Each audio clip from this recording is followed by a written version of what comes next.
할렐루야. 아멘. 주일 오후 예배 나오신 성도님들 주님의 이름으로 환영하고 축복합니다. 벌써 6월 1일 또 이렇게 시간이 참 빨리 흘러가는 것 같은데요, 얼마나 빨리 지나가는지, 우리가 무엇을 위해 또 살아가는지 생각할 그 겨를조차 없이 그렇게 빨리 지나가는 것 같습니다. 이 시간 우리 찬양 가운데 나의 삶의 이유 되시는 주님을 고백하시면서 우리 힘차게 박수 치시면서 찬양 드리겠습니다.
내 주 같은 분 없네.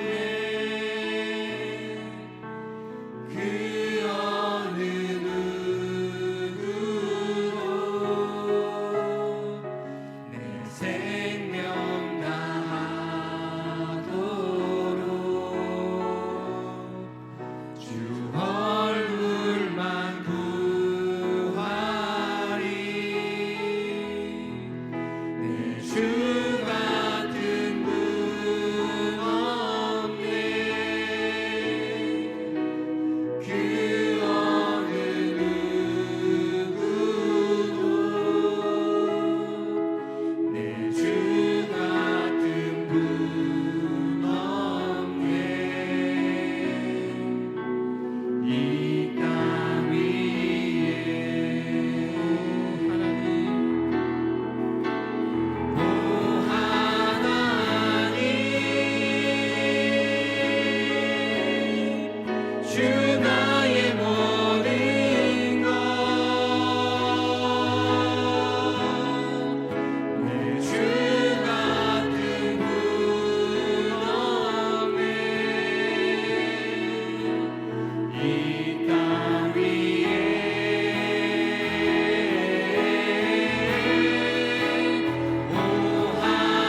하여 넘어져도 언제나 주만 찬양하겠네.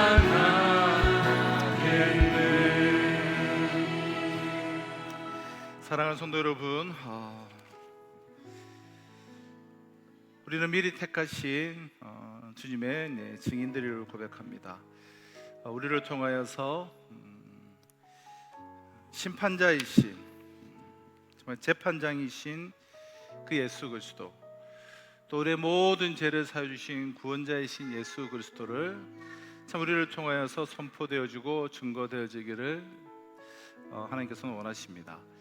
여러분, 우리의 그 짧은 인생, 정말 심판자 되신 그 예수 그리스도의 그 모든 심판을 우리 주님께서 십자가에서 다 해결하심으로 우리를 구원자로 삼아 주셨는데, 그 하나님의 자녀로, 하나님의 상속자로 참 부름받은 우리가 이 짧은 생애를 어떻게 살아가야 될 것인지는 너무나 자명한 일일 것입니다.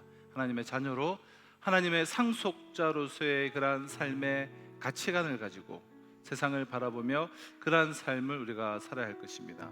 그렇게 삶을 살 때 우리는 내 인생의 끝자락에서 오직 재판장이신 예수 그리스도를 대면할 것인가, 구원자이신 예수 그리스도를 대면할 것인가, 내 삶의 현장에서 이 복음의 증인으로서 우리의 구원자 되신 예수 그리스도를 대면하며 좀 하나님께 영광 올려드리는 나의 삶이 될 수 있도록 주님 은혜를 내려 주시옵소서. 우리 산성교회 그러한 교회 되게 하여 주시옵소서.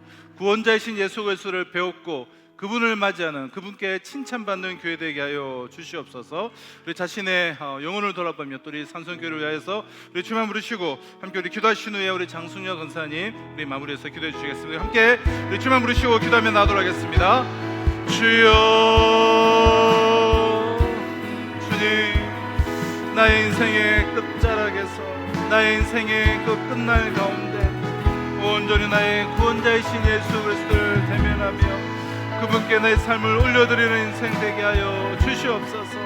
아버지 하나님, 나를 혈연적으로나 법적으로나 자녀 삼아 주시고 아버지 하나님의 상속자 삼아 주신 주님, 내가 복음의 증인으로서, 택함받은 증인으로서의 그러한 삶을 살아가며 오직 유일한 구원자이신 예수 그리스도를 전하는 인생 되게 하여 주시옵소서. 아버지의 산성교회 오직 주의 이름만을 자랑하며 복음의 전초교주로서 쓰임받는 교회 되게 하여 주시옵소서. 하나님 기뻐하시는 교회 되게 하여 주시옵소서.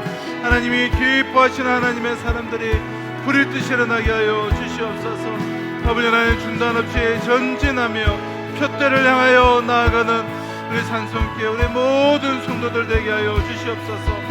놀라운 복음의 열매로 하나님께 올려드리는 우리 모든 믿음의 성도들 될 수 있도록 아버지 하나님 함께하여 주시고 역사하여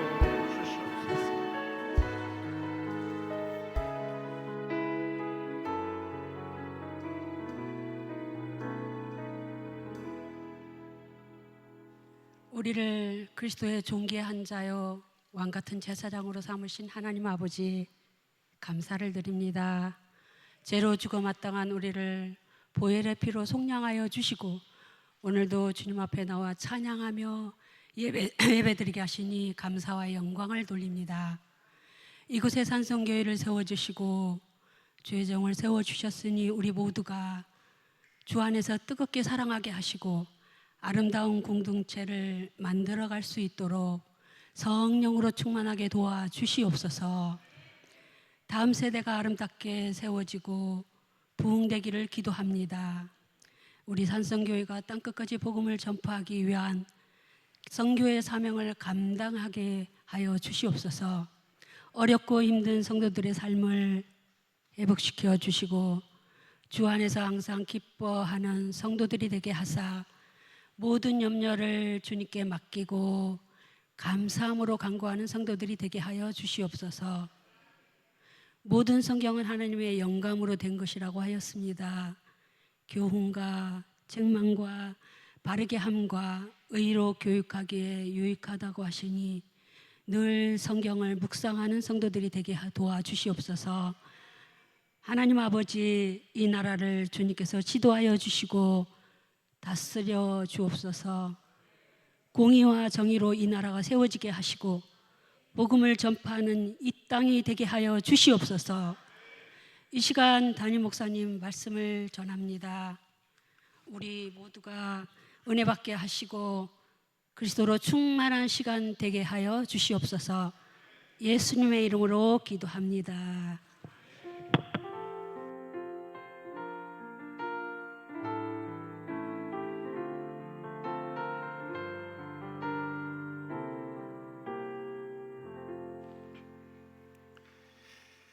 네, 이 시간 함께 나눈 하나님의 말씀은 우리 빌립보서 4장 우리 8절 9절 말씀입니다. 빌립보서가 우리 지난 토요일 우리 토요일에 이제 한 2주간의 묵상 후에 이제 마무리가 되었는데요. 그리고 오늘 사랑방 모임은 빌립보서 4장 1절로 9절인데요. 그 금요일 본문 중에 우리 8절 9절 빌립보서 4장 8절 9절을 우리 같이 한번 한 목소리로 우리 읽도록 하겠습니다. 빌립보서 4장 8절 9절입니다. 네, 같이 읽습니다. 끝으로 형제들아 무엇에든지 참되며 무엇에든지 경건하며 무엇에든지 오르며 무엇에든지 정결하며 무엇에든지 사랑받을 만하며 무엇에든지 칭찬받을 만하며 무슨 덕이 있든지 무슨 기림이 있든지 이것들을 생각하라. 너희는 내게 배우고 받고 듣고 본 바를 행하라. 그리하면 평강의 하나님이 너희와 함께 계시리라. 아멘.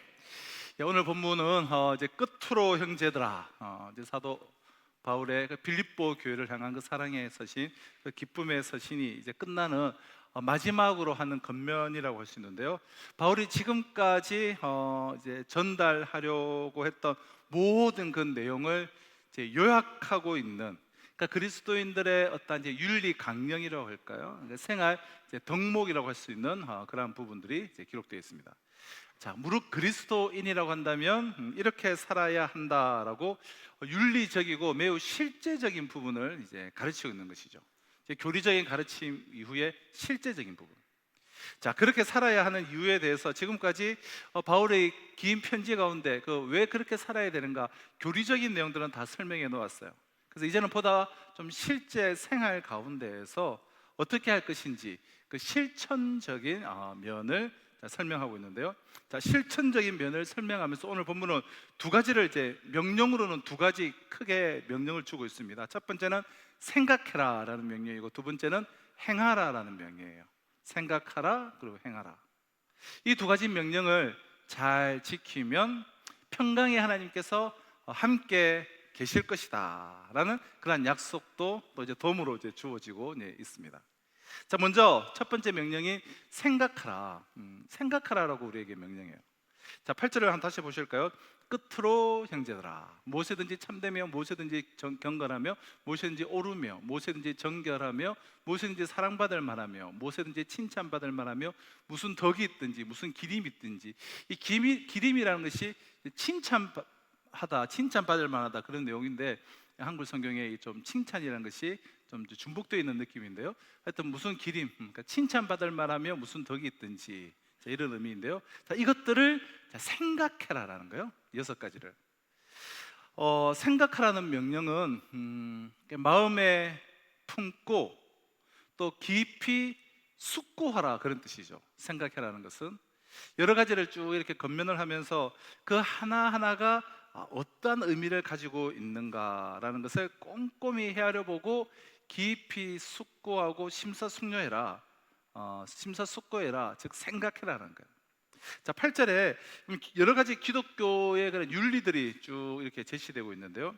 하나님의 말씀으로, 단순한 윤리가 아니라 하나님의 말씀으로 우리에게 주어진 이 덕목들이 어떤 것인가를 꼼꼼히 생각해보고 마음속에 품으라라는 것이 생각해라라는 명령이에요. 우리가 이제 신앙생활이 여러분 미숙하냐 아니면 신앙생활이 성숙하냐라는 것을 여러분 무엇으로 우리가 가릴 수 있을까요?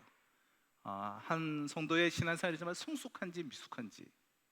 그럼 신앙생활에 이제 미숙하다라는 것은 그 삶을 이렇게 쭉 살아가면서 정말 하나님의 뜻이 무엇인지, 이런 경우에는 예수님께서는 어떻게 하실 것인지, 예수님은 어떻게 하셨을까, 예수님은 어떻게 하실지, 하나님께서 뭐 이런 이제 말씀들을 계속해서 주셨는데, 이것이 내 삶에 어떠한 관계가 있는지, 나와 지금 이 말씀은 지금 어떤 위치에 와 있는가, 그런 것들을 별로 생각하지 않는 것이 미숙한 염신앙이에요. 그냥 듣는 거는 듣는 거고, 말씀은 말씀이고 내 삶은 그냥 따로, 매우 미숙한 신앙이죠. 그러나 성숙한 신앙은 여러분 그렇지 않습니다. 성숙한 신앙은 신앙생활을 우리가 해나가면서 하나님의 말씀을 더 깊이 내가 이제 생각을 하면서 그 말씀을 받아들이는 것이죠. 하나님 말씀이 주어지면 그 말씀을 오랫동안 깊이 생각을 해보는 거예요. 오늘 뭐 주일 말씀이라고 하면 예수님은 재판장이시고 구원자시구나, 이런 것들을 쭉 생각을 해보는 거예요. 내가 이 예수의 증인이 되고 있는가, 그 말씀들을 마음속에 깊이 품어보고 심사숙고를 한번 해보는 거예요. 내가 지금 현재 내 삶을 살아가는데 내 삶이 이 말씀들과 잘 맞는지 마음속에 뭐 고민도 해보고 때로는 갈등도 이렇게 막 해보는 거예요. 그리고 어떻게 이 말씀에 순종하여서 말씀대로 내가 살아갈 것인가, 심사숙고해보고 계획을 세워보는 것입니다. 이렇게 하나님의 말씀이 이제 주어졌을 때 깊이 생각하고 심사숙고하고 그 말씀을 자기 마음에 두는 것이 성숙한 여러분 신앙생활이죠. 인간은, 우리는 이제 머릿속에 내가 무슨 생각으로 채우느냐에 따라서 그 됨됨이가 결정되지 않습니까? 하루 종일 돈만 생각하고 사는 사람은 뭐 돈의 노예가 될 수밖에 없죠. 하루 종일 성적 쾌락에 대한 생각으로 자기의 머리를 채우는 사람은 뭐 성적인 노예가 될 수밖에 없어요. 하루 종일 어떤 나의 적대자들에 대한 분노와 원한으로 그냥 씩씩대면 그렇게 사는 사람은 아주 불행하고 싸나운 사람이 될 수밖에 없는 거예요. 반면에 고상한 가치를, 품격 있는 복음의 가치를 생각하고 사는 사람은 고상한 품격 있는 인격의 소유자가 되는 것이죠. 그렇게 8절에 예를 든 이 고상한 이 가치들과 덕목들에 대한 것으로 생각을 채워라, 너의 생각을 채워라 라고 그렇게 권면하는 것입니다. 자, 8절은 6가지 윤리적 실천 강령을 제시하는데요. 근데 한 가지 특이한 것은 이 6가지 덕목마다 매번 무엇이 반복되고 있습니까? 무엇에든지 매번 6번 다 이 무엇에든지라는 말이 다 붙어 있습니다. 그러므로 먼저 우리가 이 말의 의미를 우리가 생각을 해봐야 되는데요. 무엇에든지가 도대체 무슨 뜻입니까? 무엇에든지, 헬라어로는 이 호사라는 단어인데요. 그러니까 어떤 일을 만나든지, 어떤 사람을 만나든지, 어떻게 일이 되어지든지, 어떤 형편에 처하든지, 누구를 만나든지 뭐 이런 뜻이에요. 이 호사라는 단어는. 그러니까 이 말이 의미하는 바는 기독교 윤리는 절대 윤리라는 거예요. 그러니까 상대 윤리가 아니라 절대 윤리다. 그럼 기독교 윤리는 상대적인 윤리가 아니에요. 상대방이 친절하면 나도 친절하고, 상대방이 좀 이렇게 잘못하면 나도 좀 그 정도는 아니라도 좀 그 비슷하게 그게 좀 준해서 내가 대하고, 그런 상대적인 것이 아니라는 거예요. 상대적이지 않고 절대적입니다. 시대가 아무리 변해도 여러분 이것은 변함이 없어요. 그러니까 대상이 아무리 바뀌어도 이 윤리의 기준은 변하지 않습니다. 사람에 따라, 시대에 따라, 상황에 따라 바뀌는 것이 아니라는 거예요. 무엇에든지, 이 호사, 무엇에든지, 뭐 대상이 어떻게 변하든지 상대방이 나에게 어떻게 하든지 상관없다는 것이죠. 무엇에든지. 자, 바로 이것이 그리스도인들의 모습인데요. 그러므로 세월이 변했다고 해서 상대방이 워낙 나쁜 놈이라고 해서 나도 어쩔 수가 없었다, 할 수 없었다라고, 형편이 지금 이렇기 때문에 내가 어쩔 수 없었다라고 정당화할 수가 여러분 없는 것입니다. 이것이 기독교 윤리의 여러분 특징이에요. 그러니까 절대 윤리예요. 상대 윤리가 아니라 어떤 형편이든지 대상에 따라 좌우되지 않는 절대 윤리를 가리키는 것이 무엇에든지라는 말의 의미인데요. 자, 그 이유는 기독교 윤리가 절대 윤리인 그 이유는 왜 부담스럽게 그럼 절대 윤리냐? 내가 이 절대 윤리의 기준대로 신앙생활 제대로 할 수 있겠나? 좀 그런 부담감이 드는 게 사실인데요. 그런데 기독교 윤리가 절대 윤리인 이유가 있습니다. 그 이유는 이 윤리의 이 기독교 윤리의 동기는, 그 출발은 그 뿌리는 오직 하나님께서 우리에게 보여주신 십자가에 있기 때문에요. 십자가로 말미암았기 때문에요. 십자가의 사랑의 기독교 윤리에 뿌리가 있습니다. 하나님께서 우리에게 베풀어 주신 그 절대적인 십자가의 그 큰 사랑이 출발점이요 동기요 뿌리이기 때문에 형편에 따라서가 아니라 대상에 따라서가 아니라 우리는 이 기독교 윤리를 절대적인 윤리로 우리는 받아들이는 거죠.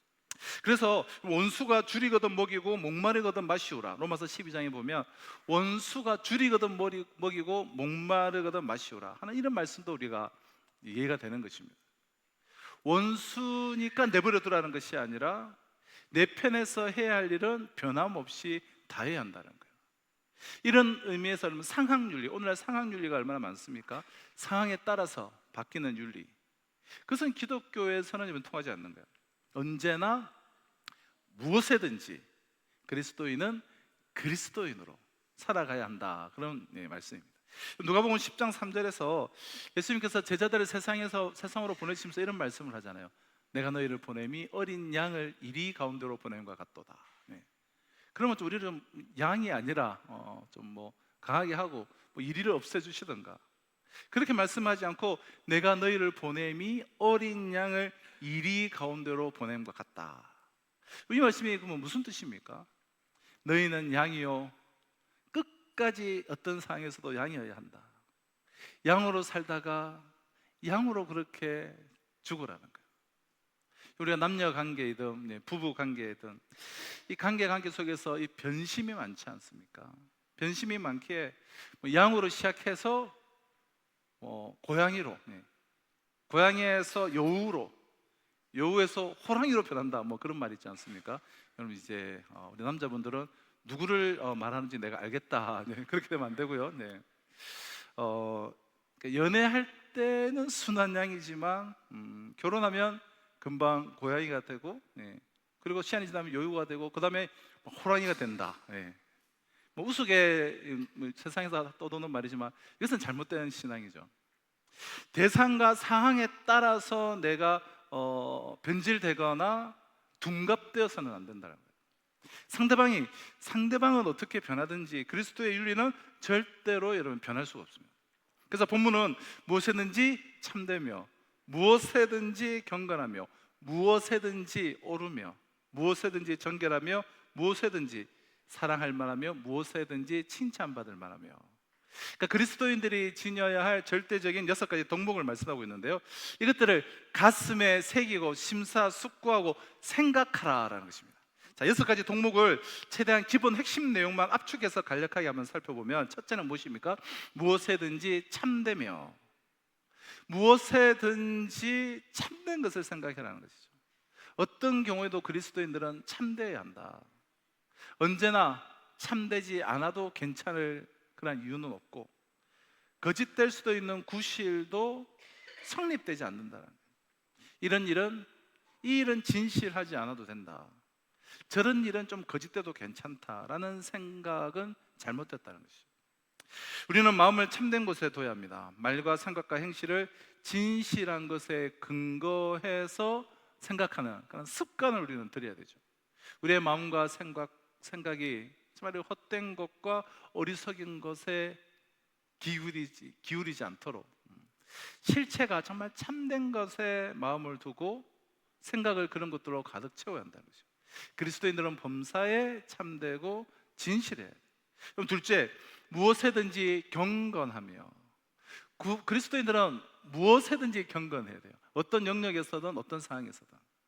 그럼 경건은 헬라어로의 셈나라는 그런 단어인데요, 셈나는 하나님 앞에서라는 의미를 갖고 있어요.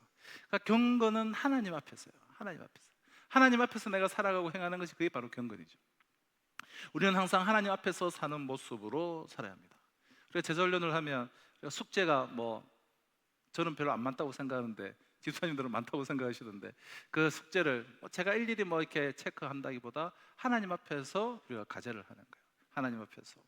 하나님 앞에서 내가 말씀을 묵상하고 어떻게 기도했는가, 하나님 앞에서 사는 모습으로 우리는 사는 것이죠. 사람을 대하든지 또 말을 하든지 생각을 하든지 하나님이 보고 계시고 하나님께서 감찰하신다는 그런 경건한 마음과 하나님의 심판을 항상 느끼면서 사는 것, 그것이 바로 경건이에요. 자, 셋째는 무엇에든지 오르며, 그리스도인들은 무엇에든지 옳아야 합니다. 옳은 길을 우리는 따라가야 돼요. 불의의 길을 우리는 가서는 안 돼요. 옳게 우리는 살아가야 되잖아요. 하나님과 관계 속에서도 사람들과의 그런 관계에서 바르고 의로워야 되죠. 우리 옆에 있는 한 사람은 아무렇게나 그냥 만나고 그냥 끝날 사람들이 아니에요. 이 땅에서는 물론이고 천국까지 영원토록 함께 갈 너무나 소중한 사람들이에요. 그러니까 세상이 하듯 그냥 안 보면 그만이지, 내가 수가 틀리면 그냥 떠나면 그만이지, 그렇게 한다고 해서 안 봐지는 것이 아니에요. 우리는 하나님 앞에서, 사람들 앞에서 바르고 여러분 의로워야 됩니다. 자, 넷째는 무엇이든지 정결하며, 그리스도인들은 모든 일에 우리는 정결해야 되죠. 정결은 헬라어로 하그나라는 단어인데, 하그나. 그리스도인들은 그러니까 어떤 환경에 살아도 정결해야 된다, 그러니까 깨끗해야 된다, 이 하그나. 우리가 사는 오늘 이 사회는 죄와 음란과 방탕으로 우리를 이끌고 가는 구조들이 너무나 완벽하게 갖춰져 있는 그런 구조예요. 쾌락과 즐거움으로 빠지도록 거의 완벽하게 갖춰져 있는 조건이에요. 사회 전반에 음란을 부추기는 문화가 너무나 일상화되어 있고 보편화되어 있습니다. 우리 자녀들이 다 손에 들고 다니는 그 핸드폰, 그 하나만으로 엄청난 전 세계에 온갖 폭력과 온갖 음란과 모든 것들을 부추기는 것들을 너무나 쉽게 접할 수 있어요. 그럼 저희 때만 해도 그런 이제 사진 한 장, 잡지 한 권을 구하기 위해서, 저는 이제 해운대 쪽에서 살면서 저기 부산으로 따지면 남촌도, 그게 깡통시장이라는 데까지 정말 차를 타고 지하철을 타고 한 2시간 3시간 가서 다 하나씩 사와가지고, 잡지 하나 사와가지고 또 반 친구들이 전부 다 돌려서 막 이렇게 봤는데, 이제는 수백만, 수백억 장의 사진은 물론이고 수백억의 전 세계의 모든 사진과 영상들을 핸드폰 하나로 우리의 자녀들이 언제 어디서든 볼 수 있게 그렇게 노출되어 있습니다. 그럼 주님이 보호해 주시는 정말 그런 귀한 마음과 생각에 우리가 정말 무엇을 담고 여러분 살아가야 합니까? 죄로부터 거룩하게 구별된 동기와 또 행동과 또 말, 오염되지 않은 정말 깨끗하고 정결한 마음으로 살아야 되죠. 어떤 환경에 내가 노출되든 무엇에든지 우리는 정결해야 됩니다. 자, 그리스도인들의 윤리 덕목 이 6가지 중에 나머지 2가지는 앞에 4가지보다 의미가 좀 더 적극적이에요. 무엇에든지 사랑받을 만하며 무엇에든지 칭찬받을 만하며, 5째는 무엇에든지 무엇에든지 사랑하며라고 말하지 않고 무엇에든지 사랑받을 만하며라고 했어요. 이 뉘앙스를 잘 생각해 보십시오. 무엇에든지 사랑하며라고 말하지 않고 무엇에든지 사랑받을 만하며라고 했어요. 6째도 마찬가지예요. 무엇에든지 칭찬해라, 칭찬하며라고 하지 않고 무엇에든지 칭찬, 너가 받을 만하며라고 말해요. 여러분, 비슷해 보이지만 이것은 아주 큰 차이예요. 우리는 무엇에든지 사랑받을 만하며 무슨 일을 하든지 칭찬받을 만하며 무엇에든지 칭찬받아야 돼요. 누구에게나 사랑받아야 하며 어떤 일을 하든지 칭찬을 받아야 돼요. 그럼 수고하고도 칭찬받지 못한다. 그래서 그 수고를 한번 돌아봐야 돼요. 내가 어떻게 수고를 했는가? 그 수고에 문제가 있을 수가 있습니다. 그럼 내가 사랑하는 것도 중요하지만 사랑받는 것, 내가 잘 이렇게 사람들을 칭찬하는 것도 중요하지만 칭찬받는 것도 너무나 중요합니다. 직장에서도 사랑받고 가정에서도 사랑받고 교회에서도 사랑을 받는 사람이 돼야 되죠. 그러니까 사랑의 대상이 되라는 거예요. 사랑의 대상. 이러면 좀 어렵지만 너무나 중요하고 너무나 귀한 말씀인 것 같아요. 그럼 잠언 31장을 보면 10절 이하로 현숙한 여인이 어떻게 행하는가를 쭉 이렇게 설명한 후에 28절에서부터는 이렇게 말해요. 28절 한번 보실까요? 그의 자식들은 일어나 감사하며 그의 남편은 칭찬하기를 덕행이 있는 여자가 많으나 그대는 모든 여자보다 뛰어나다 하느니라. 남편이 고운 것도 거짓되고 아름다운 것도 헛되나 오직 여호와를 경외하는 여자는 칭찬을 받을 것이라. 그 손의 열매가 그에게로 돌아갈 것이요 그 행한 일로 말미암아 성문에서, 그러니까 사람들에게 칭찬을 받으리라. 그러니까 현숙하고 지혜로운 여인에게, 그러니까 자녀들이 감사를 하며 자녀들이 사랑을 표현하고 남편이 칭찬하고 남편이 존경을 표하고 사랑을 하며 그리고 성문에서 칭찬을 받으리라. 주변 사람들에게 칭찬과 인정과 사랑을 받는다라는 거예요. 그럼 아내가 남편한테서 사랑과 칭찬을 받지 못한다면 그것은 문제가 있어요. 물론 반대로도 역시 마찬가지죠. 또 어머니가 자녀를 위해서, 여러분 얼마나 수고합니까? 새벽부터 밤까지 자나깨나 온갖 정성을 들이지만 자녀들로부터 감사를 받지 못한다면 그것은 문제가 있다는 거예요. 왜 문제냐? 내가 뭘 잘못했다고? 내가 얼마나 수고하고 내가 희생한 것밖에 더 있느냐? 못 알아주는 이들이 문제지 내가 뭐가 문제냐? 물론 그런 부분도 있을 수는 있죠. 하지만 그렇게 여러분 상대방 탓만을 해서는 그 어떤 문제도 해결되지 않습니다. 나는 정말 수고하고 희생만 했지, 완전히 순수하고 순결하게 완벽하게 수고하고 희생만 했지 진짜 아무 문제 없었습니까? 무엇이든지 참되게, 정말 경건하게, 옳게, 정말 정결하게 했습니까? 정말 지혜롭게, 그리고 정말 선하게, 정말 사랑으로 그렇게 했습니까? 그럼 사랑받지 못하는 데에는 원인이 나한테도 있다는 거예요. 나한테. 그럼 말씀대로 행하면 반드시 사랑받게 되어 있습니다. 칭찬받게 되어 있어요. 그럼 사랑받지 못한다면 나에게도 원인이 있는 거예요.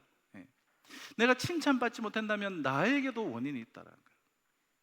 특히 교회에서는 우리가 서로가 서로에게, 사람들에게 우리는 사랑을 받고 칭찬을 받아야 돼요. 왜냐하면 교회에 나오는 사람들은 모두가 다 우리는 섬기로 나오기 때문이에요. 섬기로.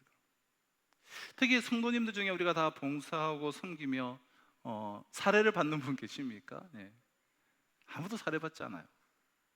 모두 다 헌금하면서 섬기는 분들이에요.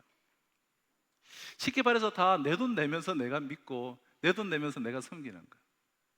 한마디로 다 희생을 하고 다 수고를 하는 거예요.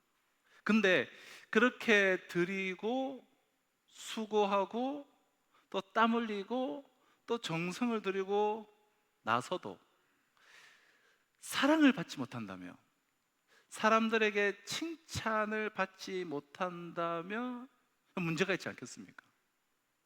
내가 그렇게 열심히 수고하고 헌신했는데 나를 인정하고 칭찬하지 않는 그 사람들만이 문제겠습니까?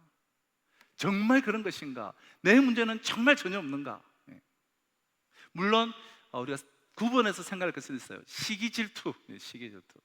이것은 이제 어쩔 수가 없어요. 내가 아무리 잘해도, 아니 어떻게 보면 잘하면 잘할수록 시기하며 질투하는 사람은 꼭 한두 사람은 있죠. 근데 시기 질투는 좀 우리가 제외하고, 내가 정말 섬겼다면, 어떤 일에 내가 앞장서서 정말 일을 했다면, 그리고 수고했다면 사람들에게 칭찬과 인정과 사랑을 받아야 돼요. 사람들에게 도전을 끼쳐줘야 돼요. 그렇지 않다면 일은 앞장서서 일하고 수고했는데도 내가 사랑받지 못하고 칭찬을 받지 못한다면 그 일을 할 때 내 말에 어떤 잘못이 있었다든지, 내 수고와 내 그 봉사와 열심의 어떤 방법에 문제가 있었다든지, 아니면 내 사랑에 뭔가 내 나름대로는 사랑이었는데 좀 비뚤어진 점은 없었는지 없진 않았는지 우리는 잘 돌아봐야 돼요. 그럼 무조건 내가 열심히 했다 했다, 열심히 한 것으로 끝내서는 안 됩니다. 그 열심히, 때로는 열심히 다른 사람들 잡거든요. 정말 그 열심히, 그 헌신이, 내가 한 사랑이 병든 것인지 잘못된 것이 없었는지는 점검해야 돼요. 무조건 했다, 열심히 했다, 그거로만 그쳐서는 안 된다. 이것은 이제 피드백 되어지는 것들을 보면 우리가 알 수가 있는 것이죠. 그럼 부모가 되었습니까? 자녀들로부터 사랑과 존경을 받아야 비로소 진짜 부모죠. 남편의 사랑을 많이 받아야 진정 바로 된 아내예요. 아내의 사랑을 참 잘 받아야 비로소 내가 제대로 된 남편이에요. 또한 바로 된 자녀라고 한다면 부모의 사랑과 그 인정을 많이 받아야 됩니다. 그러니까 사랑의 순환 관계가 이루어져야 된다는 거예요. 사랑받는 존재가 되라는 것은 일방적인 사랑이 아니에요. 상호 간에 감동이 있는 사랑, 응답이 있는 그런 사랑이 돼야 한다는 것이죠. 자, 이상의 6가지가 바로 그리스도인들의 이제 덕목이에요. 참되고 의롭고 경건하고 정결하고 사랑받을 만하고 칭찬받을 만하게 무엇에든지 어디에서든지 그러해야 한다는 거예요. 이것이야말로 참된 그리스도인들의 생활의 모습입니다. 이것들을 깊이 한번 생각을 해라. 정말 심사숙고하며 깊이 생각해라는 것이 첫 번째 명령이고요. 자, 두 번째는 뭐죠? 행하라고 명령하고 있습니다. 행하라. 그러니까 생각하는 것만으로는 완전하지 못하고 이를 몸소 실천해야 된다는 거예요. 행해야 된다는 거예요. 자, 9절에서는 이렇게 권면합니다. 너희는 내게 배우고 받고 듣고 본 바를 행하라.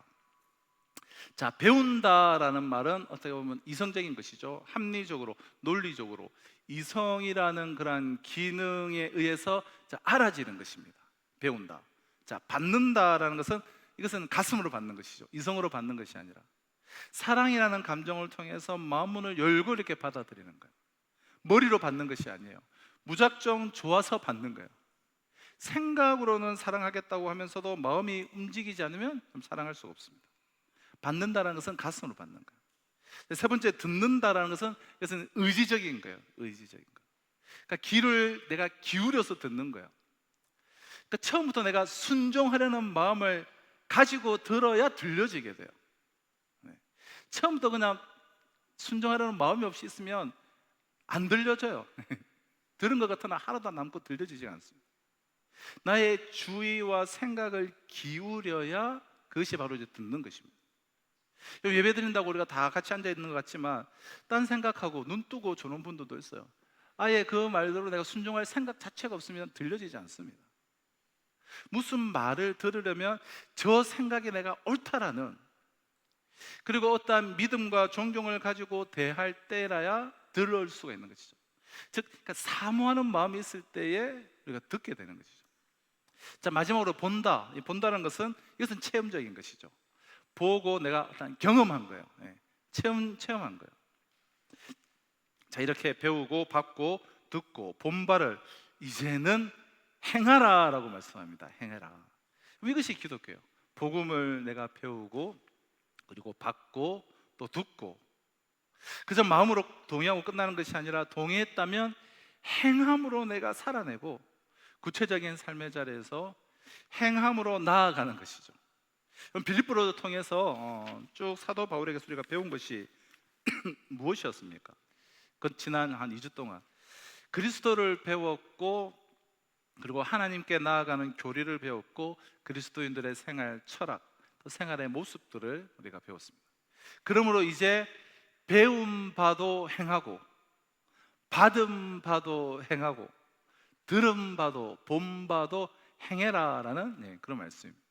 너희는 내게 배우고 받고 듣고 본 바를 행하라. 그리하면 평강의 하나님이 너희와 함께 계시리라. 얼마나 좀 오묘하고 귀한 말씀입니까? 즉, 행한 것만큼 축복이 오는 거예요. 내가 행한 것만큼. 그럼 교회는 사람들의 이런 삶의 터전을 떠나서 산속에 있었던 적이 한 번도 없습니다. 로마 가톨릭은 뭐 수도원을 차려서 세상을 떠나고 산속에 간 적도 있지만 기독교는 그런 적이 없어요. 언제나 사람들의 삶의 무대인 시장 한가운데, 도시 한가운데 있던 것이 바로 교회예요. 성도들의 삶과 그 교회에 행함이 없으면, 그 구체적인 실천과 적용이 없으면 그것은 기독교가 아니에요. 그냥 수도원에 있는 거예요. 행함은 기독교의 생명과도 같은 것입니다. 마음으로 동의하고, 머리로 동의하고, 또 입으로 찬성하고 끝나는 것은 기독교가 아닙니다. 듣고 받아들이고 찬양하고 기도하고 끝나버리는 것은 기독교가 아니에요. 그 동의를 내 손과 그리고 내 발에 담아서 행하고 실천하는 것입니다. 내가 알고 동의하고 입으로 말하는 것을 손과 발로 움직이면서 살아내는 거예요. 하지만 성경은 행하지 않는 이들을 여러분 결코 비난하지 않아요. 오히려 그들을 안타깝게 여기지 비난하지 않아요. 행하지 않고 그리스도인답게 살고자 애쓰지 않는다고 해서 비난할 필요는 여러분 우리가 전혀 없습니다. 그들은 왜냐? 그들은 그 자체로 이미 손해를 보고 있는 불쌍한 사람들이기 때문이라는 거예요. 행하지 않음으로 복음의 가장 좋은 그 혜택과 축복을 놓치고 있기 때문에, 성경은 복음이 약속하는 축복을 갈망한다고 하면서도 그 축복을 받기 위해서 반드시 필요한 일들을 하지 않는 이들을 안타깝게 여겨요. 그들은 스스로가 속이고 있는 어리석은 이들이기 때문에 그렇습니다. 좀 많이 배웠다면 이제는 행하여야 합니다. 아무리 머리로 많이 배워도 좀 실제로 얻는 것은 내가 행하는 만큼뿐이에요. 아무리 많이 배워도 내가 행하는 것만큼 우리는 경험하게 되고 누리게 되고 복을 받게 돼요. 행한 만큼 우리는 배우게 돼요. 사랑하라고 배웠으면 사랑을 실천해야 사랑이 무엇인지, 자 그래서 사랑이라고 그랬구나, 그 사랑의 뜻이 무엇인지를 우리는 배우게 돼요. 원수를 사랑해라라고 우리는 배웠으면 내 마음에 비록 사랑하고 싶지 않더라도 배운 대로 한번 해보는 거예요. 그러면 비로소 이것이구나, 이것이 원수를 사랑하는 뜻이구나 알게 돼요. 우리 함께 전도하고 복음을 전하고 선교를 합시다. 한 번이라도 한번 행해보는 거예요. 동참해보는 거예요. 그러면 이게 하나님 아버지의 마음이 있구나 좀 알게 되는 거예요. 겸손하라, 용서하라, 인내하라, 배운 것이 이렇게 많지만 배운 다음에 실천하고 실천한 다음에 다시 이제 성경을 잘 읽어야 그 뜻을 제대로 알 수가 있습니다. 성경을 읽고 실천한 후에 다시 성경을 봐야 사실은 그때 진짜로 이제 알게 되고 배우게 되는 거예요. 밤낮 배우기만 하면 고민만 많고 말만 많고 행하는 것은 한 가지도 없다면 이 머리만 많이 복잡해지고 아무것도 제대로 되지가 않습니다. 마음에 그리고 평안이 없어요. 그러므로 우리는 행하여야 하는 거예요. 행하지 않으면 계속 고민만 되고 고민만 되고. 무디 목사님에게 어떤 사람이 이런 질문을 했습니다.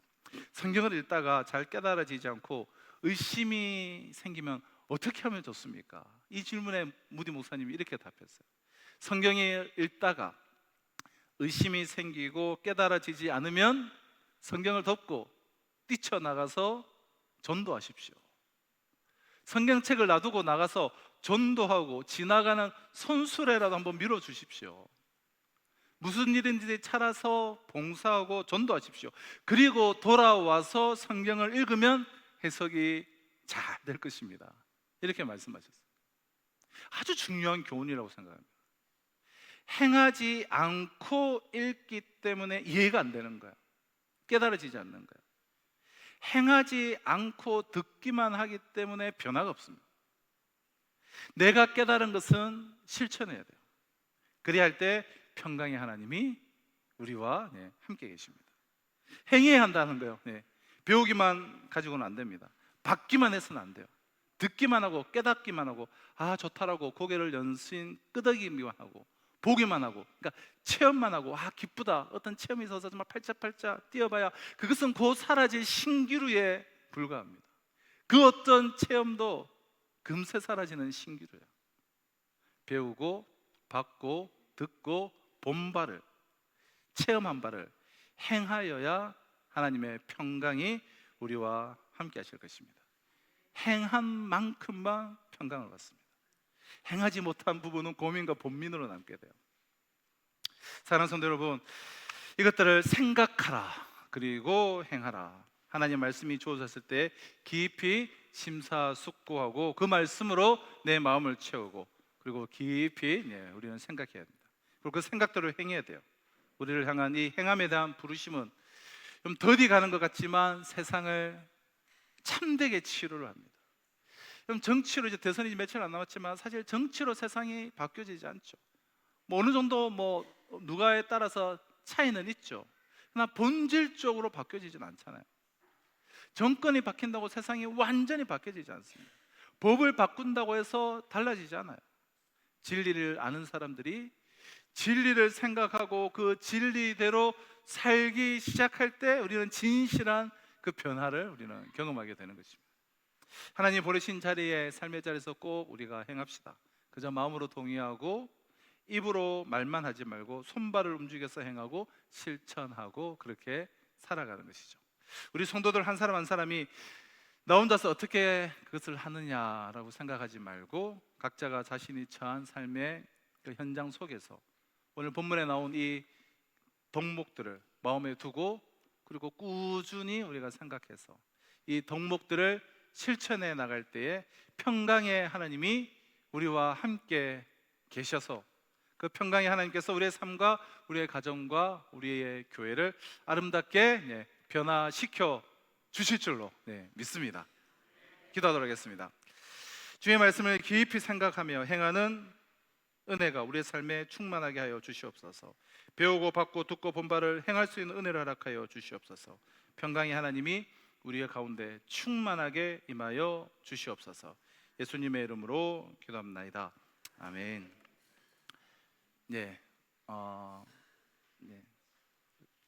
뭐죠? 찬양이 꽃 노는 꽃이 우리 주기도문으로 예배 피하고 우리 찬양하시면서 또 싱어들 와서 찬양하시면서 이렇게 자유롭게 우리 사랑방 모임으로 나가도록 하겠습니다.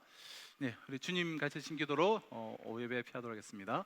하늘에 계신 우리 아버지, 아버지의 이름을 거룩하게 하시며 아버지의 나라가 오게 하시며 아버지의 뜻이 하늘에서와 같이 땅에서도 이루어지게 하소서. 오늘 우리에게 일용할 양식을 주시고 우리가 우리에게 잘못한 사람을 용서하여 준 것 같이 우리 죄를 용서하여 주시고 우리를 시험에 빠지지 않게 하시고 악에서 구하소서. 나라와 권능과 영광이 영원히 아버지의 것입니다.